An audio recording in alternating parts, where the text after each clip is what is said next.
The Epic Games layoffs are one of the most obvious examples of workers having to suffer due to the actions of their executives that I have seen in a while. While it's tempting to be detached from the news of layoffs and overlook the uncomfortable human cost that occurs when a company's workforce is decreased, Fortnite developer, game publisher, Unreal Engine creator, and online storefront owner Epic Games' layoffs are really egregious, especially considering that the company is at fault for those aforementioned layoffs. If anything, the company is the culprit here. Yet, unfortunately, Epic Games executives like Tim Sweeney and the rest are not the ones who pay the price. Unfortunately and unfairly, that burden falls to Epic Games' employees, coming in the form of layoffs. Because at Epic Games, the people responsible for bungling the business side of things weren't the ones who were actually held responsible. In an effort to explain its decision, Epic Games and its CEO, Tim Sweeney, posted a statement justifying the layoffs. In fact, it was a lengthy statement that I'm gonna tear into over the course of this video, mostly because the statement is nonsense and showcases that nearly 830 people didn't need to lose their occupations and livelihoods. If anything, CEO Tim Sweeney just didn't need to cut jobs like how Sweeney Todd cuts human meat pies. This dire scenario could have and should have been avoided if Epic had been more responsible with its money, if it had stopped to consider how its actions would affect its employees. But before we get into that, let's read how Epic and Tim Sweeney are defending their actions. Per the statement, we are laying off around 16% of Epic employees. For a while now, we've been spending way more money than we earn, investing in the next evolution of Epic and growing Fortnite as a metaverse-inspired ecosystem for creators. I had long been optimistic that we could power through this transition without layoffs, but in retrospect, I see that this was unrealistic." End quote. Now, the big thing to note about the statement's first two paragraphs, aside from them laying off 16% of employees, equaling close to 830 people, is the fact that Epic has been spending way more money than it earns, which is very true. And to explain why this is the case, let's start by discussing the lackluster Epic Games Store. Over the past few years, Epic has been spending a lot of cash by acquiring developers and game exclusivity deals to where PC versions of games only release on the Epic Games Store platform, rather than on competitor storefronts like Steam or Good Old Games, platforms that, even without some of the games scooped up by Epic, are superior to the Epic Games Store. After all, the Epic Games Store is still missing many features years after it originally launched. Hell, it infamously took several years to just add a shopping cart to its service, which is a basic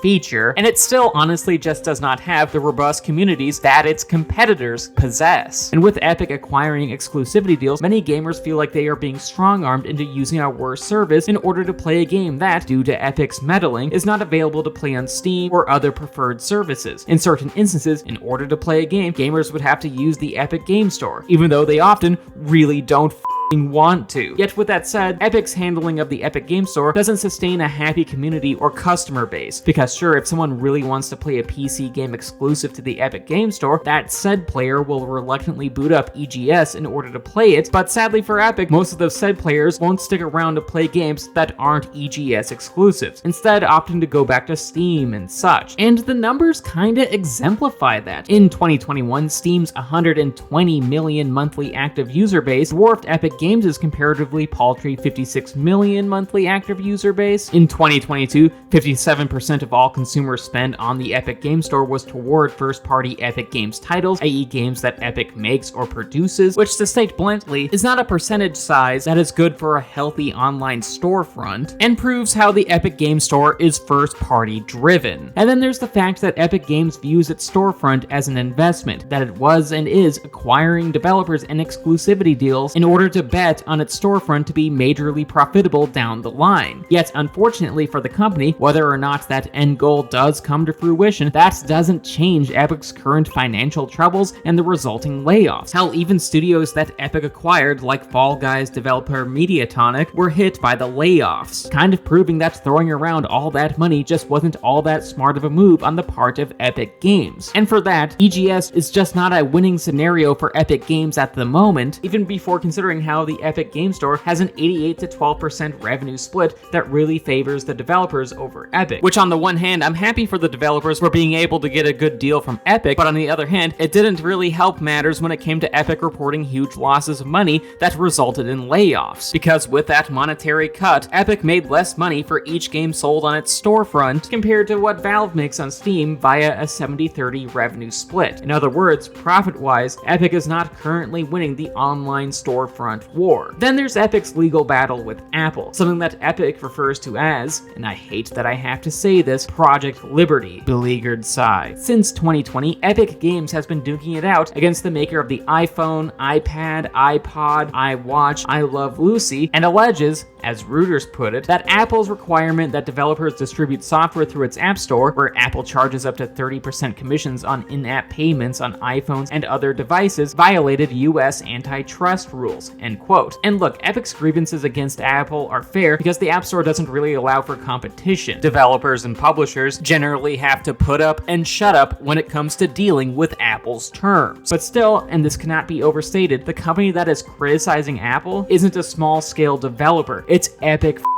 Games, the maker of Fortnite, the owner of the most popular AAA game engine, and such, who is bringing the case. They are hardly a company that can claim poverty, given how lavishly they throw around cash. Sure, Apple may not be the good guy, but honestly, Epic Games isn't either. If anything, Epic now looks worse than it did originally, both because, for the most part, Epic lost its court case against Apple, and now it has been revealed that this legal war against Apple, i.e. Project Liberty, has been too monetarily costly.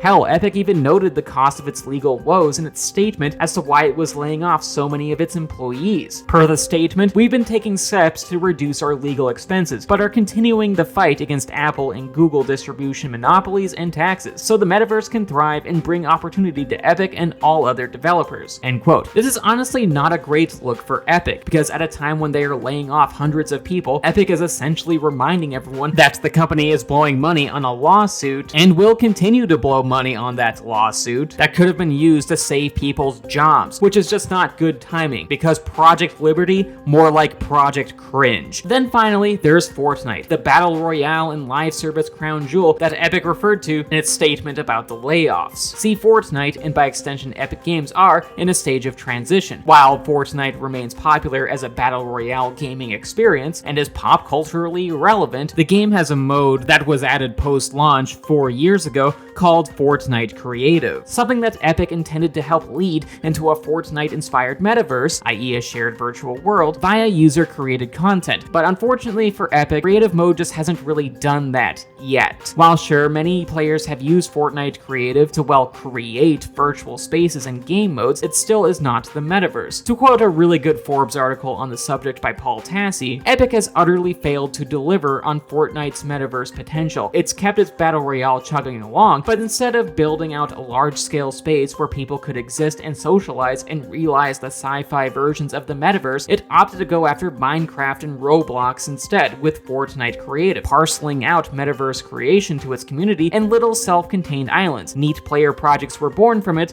the metaverse was not. End quote. Adding on to the fact is that the metaverse itself, whether by Epic Games or anyone else, is not something that customers are all too interested in at the moment. Like, even beyond Epic Games and Fortnite, many companies tried to put the cart before the horse when it came to investing in the idea of a shared virtual space. But despite many of these companies and execs seeing dollar signs, that virtual reality never really came to fruition, or at least not yet. It has just been a lost cause so far, mostly because all the money invested in it has yet to yield profitable returns. Instead, the closest thing we have to a success on this front is something like Epic Games' Fortnite Creative, a mode that can be used as a localized hangout space and game development creation tool more so than an actual metaverse, a tool that users can create and even sell content where Epic Games only gets a fraction of the money. And this sadly leads back into Epic Games' monetary problems, because ultimately Fortnite Creative is a tool that users can create and even sell content where Epic Games only gets a fraction of the money, a fraction that, at the moment, is not enough to offset Epic Games' current expenditures, because as referred to in Epic Games' statement about the layoffs, the company is in a state of transition. It's still trying to find its footing on where it wants to go from here. So yes, Epic Games hasn't been making money as of late, hence why last week there were major layoffs at the company. Yet, as stated before, this is not the fault of the employees. Whether we are discussing Epic Games' failed attempts to beat Steam, its legal troubles with Apple, or the fact that Epic's ambitions for a Fortnite-inspired metaverse are in a state of transition, transition, the blame for Epic Games' problems should be focused at the top of the company. The responsibility should be with CEO Tim Sweeney and other executives, or at least it would in a just world. But unfortunately, that's generally not how these things work. If anything, the employees often have to pay the price for the bunglings of company executives. Even though it was overall the executives' fault that Epic Games lost money, many of the workers on the bottom, i.e. the people who actually create the wealth that these executives profit from, are the ones who are now out of a job and have had their lives and careers altered. In other words, the CEO up, yet it is the workers who must suffer the consequences. And sadly, that's just the norm on these things. That's the people with the money, whether we are talking about Epic Games or even something like Elon Musk blowing $44 billion on Twitter, generally always escape consequences when they mishandle companies, because overall, those said executives still have millions and maybe even billions of dollars that they can turn to if need be, as well as the fact that those said executives get to decide who is allowed to keep their jobs and who does not. And given that executives are heavily biased towards themselves, those said executives get to keep their jobs even when they are the ones who screwed up. Because by design, the executive class is not financially desperate. Because overall, they don't work for the system works for them. They will always be fine, but the workers won't. Exploitative by nature, workers have to, well, work in order to live. Yet at Epic Games, those said workers are the ones who have to deal with the fallout of their boss's shitty mistakes. And yes, I know I've repeated that type of line a lot in this essay, but I find this whole situation to be upsetting. It honestly pisses me off, because honestly, executives at Epic Games should feel a sense of responsibility and obligation to the people that make them their money, to the people who bust their asses day in and day out, because, you know, they were not the ones who caused Epic to be irresponsible with its money. Yet, judging by these layoffs, Epic Games just doesn't care enough. If anything, they believe that 16% of their workforce is expendable. And while sure, in its statement, Epic described that it had severance packages and payments in place for many of the people laid off, let's just not sugarcoat this shit. They f***ed over their workers. Tim Sweeney and the rest made critical mistakes, yet it's the workers who have to hold the proverbial shit bucket. What an apt descriptor for this dystopia.